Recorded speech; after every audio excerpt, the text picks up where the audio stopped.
सद्गुरू श्री ब्रह्मचैतन्य महाराज गोंदवलेकर यांचं प्रवचन 6 मे. स्वार्थ आवरल्याने परस्पर प्रेम वाढते. परस्परात प्रेम वाढवण्यासाठी काही गोष्टी आवश्यक आहेत. 1. बारीक सारीक गोष्टींकडे दुर्लक्ष करून प्रत्येकाच्या स्वभावाला थोडी थोडी सवलत ठेवावी, म्हणजे द्वेष वाटणार नाही. 2. सर्वांना प्रेमाची अशी जी एखादी जागा असेल त्याकडे दृष्टी ठेवावी. 3. कोणतीही सूचना सांगायची झाली तर त्या व्यक्तिविषयक न बोलता नम्रतेने आणि गोड शब्दात सांगावी. 4. अत्यंत महत्त्वाची गोष्ट, जी मध्ये या सर्वांचा बऱ्याच प्रमाणात अंतर्भाव होतो, अशी बाब म्हणजे स्वार्थाला आळा घालणे. म्हणजे मी स्वतः जितका माझ्याकरता आहे असे वाटते त्याच्याही पेक्षा जास्त मी दुसऱ्याकरिता आहे असे वाटणेही होय. आणि ही जाणीव ठेवून त्याप्रमाणे वागणे हेच प्रेम वाढवायला मदत करते.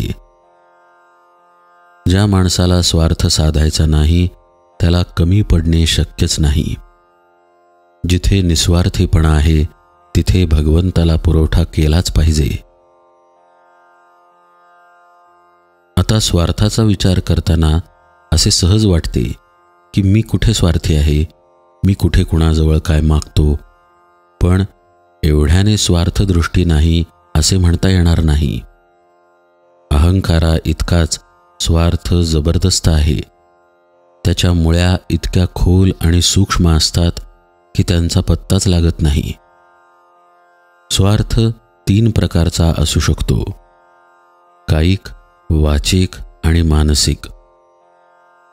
देहाला दुसऱ्यानिमित्त कष्ट न होतील इतक्या काळजीने वागणे हा कायिक स्वार्थ म्हणतात. माझ्या बोलण्याला सर्वांनी मान डोलवावी, मी कोणाला काही कमी जास्त बोललो तरी ते त्याने निमूटपणे सहन करावे, अशा तऱ्हेच्या वृत्तीला वाचिक स्वार्थ म्हणता येईल. आणि माझ्या मताप्रमाणे सर्वांनी वागावे, माझे विचार बरोबर आहेत अशी जाणीव इतरांनी ठेवावी, अशा तऱ्हेची आपली इच्छा, त्याला मानसिक स्वार्थ म्हणता येईल.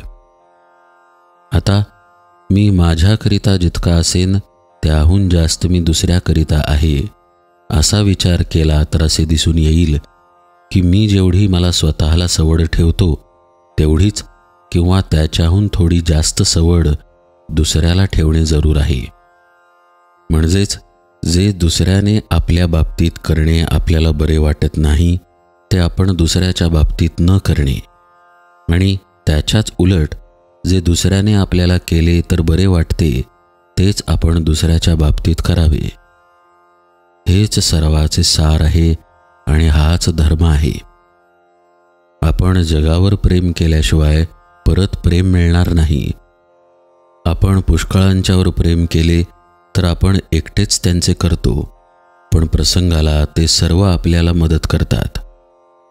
जो पुष्कळांचा झाला तोच भगवंताचा झाला असे समजावे. जो निस्वार्थ बुद्धीने प्रेम करतो त्याला आनंद खास मिळतो. जानकी जीवन स्मरण जय जय राम.